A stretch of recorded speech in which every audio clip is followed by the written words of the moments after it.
Le RPT-UNIR aura tout fait pour forger un système politique bâtard, qui lui permet de s'attribuer à tous les coups, tous les sièges de l'Assemblée nationale et de faire élire le chef de l'exécutif tous les 6 ans, par le parti majoritaire, donc le RPT-UNIR, un système qui offre une voie de contournement de la limitation des mandats et permet à Faure Gnassingbé de demeurer au pouvoir ad vitam aeternam. Au total, les Togolaises et les Togolais auront compris que dans le seul but de se maintenir indûment et indéfiniment au pouvoir, Faure Gnassingbé et le régime RPT-UNIR tentent de restaurer et d'institutionnaliser la dictature du parti unique, parti-État que le peuple togolais souverain a congédié par l'adoption de la Constitution de 1992. Jean-Pierre Fabre, président national de Élan. Après les mascarades électorales du 29 avril 2024 et après le non-événement que constitue la promulgation de la nouvelle constitution du RPT-UNIR par Faure Gnassingbé,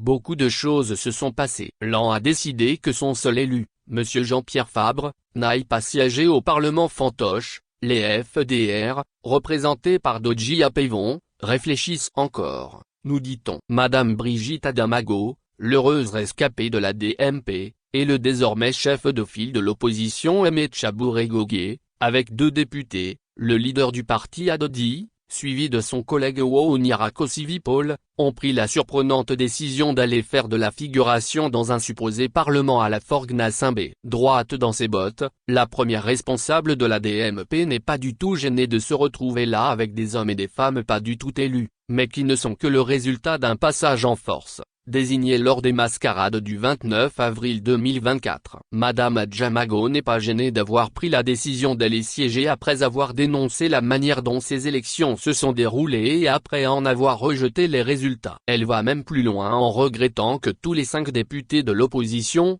tolérés par Faure Gnassingbé et son entourage, n'y soient pas allés. Nous avons raté une occasion à la veille de la session de droit de nous retrouver à 5. Mais les discussions se poursuivent. Des gens ont raison de demander que nous harmonisons nos points de vue. Des efforts sont en train d'être faits dans ce sens et même au-delà de l'opposition parlementaire, il faut une harmonisation des points de vue. Il faut définir des stratégies communes pour prendre un nouveau départ dans cette lutte. Si des Togolais, poussés par le bon sens et révoltés par ce qui se passe d'inadmissible sur le plan politique dans leur pays, demandent à ceux qui restent de l'opposition de se concerter pour harmoniser les différents points de vue. Ce n'est pas pour que les 5 députés, dont 4 chefs de parti, choisis par le pouvoir pour l'accompagner, aillent siéger. Pour définir des stratégies communes pour prendre un nouveau départ dans cette lutte, comme le dit Madame Brigitte Johnson Adjamago, on ne va pas siéger pour aider le régime de dictature qu'on combat depuis des décennies à améliorer son image souillée. Pour arriver à ses fins en se moquant encore une fois de l'opposition et surtout de ses chefs participationnistes, le pouvoir de fait du Togo a bien pris soin de ne désigner que des présidents de parti, Jean-Pierre Fabre, Dodji Apevon, Brigitte Adjamago, Aimé Tchabouret-Gogué, pour les mettre devant leurs propres contradictions et déstabiliser le reste de l'opposition. Seule l'Alliance nationale pour le changement, AN, et les forces démocratiques pour la République, FDR, semblent avoir compris le petit jeu, en refusant d'aller cautionner la nouvelle constitution de Faure Gnassingbé. Tout argument qui tenterait d'expliquer ou de cautionner le fait que l'opposition devrait envoyer ses quelques élus faire face à 108 individus marionnettes qui ne sont nommés que pour baliser la voie à Faure Gnassingbé pour un règne à vie, ne serait que tiré par les cheveux. Ce qui est encore plus surprenant, c'est quand des personnalités, qu'on n'attendait pas forcément sur ce terrain, essaie d'argumenter pour ne convaincre personne. C'est le cas de l'homme politique togolais installé en Allemagne, Dr Christian Speaker. Monsieur Speaker nous dit que l'opposition au Parlement, bien qu'elle ne puisse pas faire grande chose,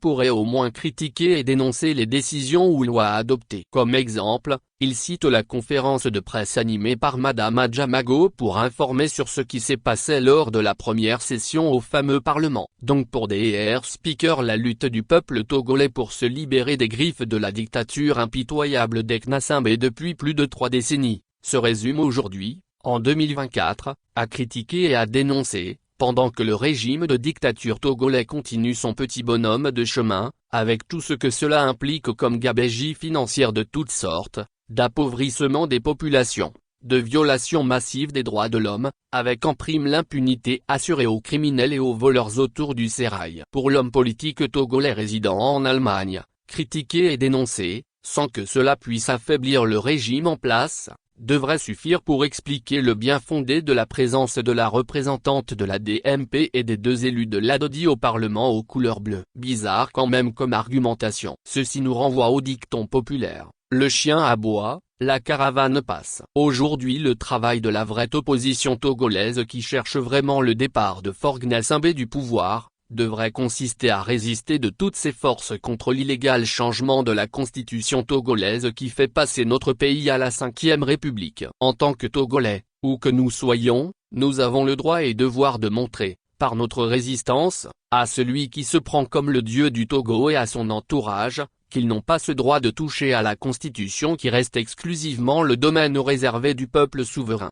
Il devrait être clair pour tout le monde, et surtout pour ceux qui ont décidé de se sacrifier pour prendre les devants de la lutte, que le Togo est toujours dirigé par un régime de dictature qui devient de plus en plus impitoyable. C'est pourquoi, malgré les ratés, côté opposition, inévitables dans une lutte contre une dictature militaro-tribalo-clanique, comme celle que nous avons au Togo, la priorité devrait consister à serrer les rangs au sein de l'opposition, à parler d'une voix et à montrer au pouvoir d'en face qu'on a un but précis, son départ. L'apparente démobilisation des populations togolaises, synonyme de manque d'engouement pour participer aux meetings ou à toutes autres manifestations, pourrait s'expliquer par le manque de clarté et d'homogénéité des priorités et surtout d'union au sein des leaders de l'opposition. Et on le voit justement après les fameuses élections législatives où les uns sont allés siéger dans un parlement taillé sur mesure pour le RPT unir et Faure Gnassingbé, pendant que les autres ont pris la bonne décision de ne pas aller redorer le blason à un dictateur en perdition. Heureusement, l'Alliance nationale pour le changement, lors d'une conférence de presse vendredi, 31 mai 2024, après avoir réitéré sa décision de ne pas aller cautionner cette inacceptable forfaiture, à travers son président national, M. Jean-Pierre Fabre, tenu à corroborer davantage sa position, l'en réitère avec force son total rejet du processus électoral du 29 avril 2024 émaillé de violences et de fraudes en tout genre ainsi que les résultats entièrement préfabriqués proclamés par des institutions partisanes et exige la reprise de ces élections. L'en réitère également et avec autant de force, son total rejet de la constitution pirate sortie de nulle part comme par magie, pour s'appliquer en lieu et place de la Constitution actuelle du 14 octobre 1992, encore légalement en vigueur. En outre, nul ne saurait obliger l'opposition à siéger à cette assemblée au prétexte que c'est le peuple qui l'y a envoyé. Car le peuple n'a envoyé personne à l'Assemblée nationale sous l'égide d'une constitution perfide qui ne le concerne pas et encore moins pour aller siéger en application de cette constitution, issue d'un coup d'État constitutionnel ubuesque. Enfin, il est totalement incohérent de rejeter sans appel la constitution frauduleuse de Faure Gnassingbé et de siéger dans le même temps dans la nouvelle assemblée que le RPT unir tente de faire fonctionner sous l'empire de cette nouvelle constitution. Voilà la position que l'opposition dans son ensemble devrait adopter pour dire non au changement unilatéral de la constitution togolaise pour que Faure Gnassingbé ne quitte jamais le pouvoir, pour dire non aux mascarades électorales, pour rejeter les résultats fantaisistes, préfabriqués que le RPT unir s'est attribué enfin pour refuser l'humiliation réservée aux partis politiques de l'opposition, avec seulement 5 députés. Monsieur Jean-Pierre Fabre, dans la déclaration de son parti, exige la reprise des élections. Avec quelle loi électorale? Nous ne croyions pas que si d'aventure le scrutin était repris, ce qui est improbable avec ce régime, l'en acceptera d'y aller avec la même CENI, avec la même Cour constitutionnelle, et surtout avec le même découpage électoral ségrégationniste que la formation Orange a toujours dénoncé. Il s'agit aujourd'hui pour l'opposition et pour le peuple togolais de réclamer que tout soit remis à plat. C'est pourquoi nous parlons depuis longtemps d'amnistie générale,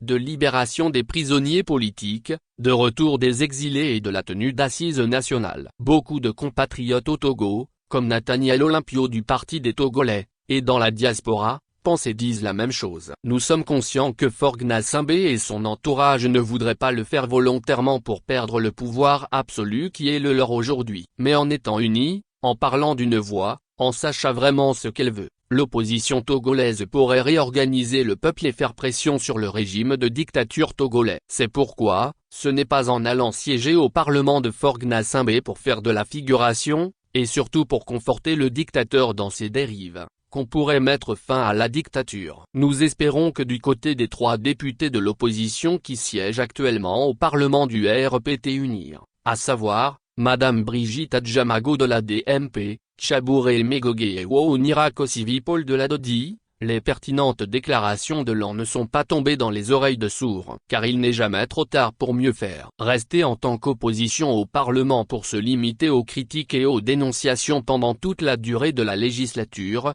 prendre plaisir comme Aimé Chabouré Gogué le fait, en jouant au doyen d'âge, sans aucun impact positif sur la lutte contre la dictature, n'est qu'une perte de temps, synonyme d'une comédie qui ne dit pas son nom.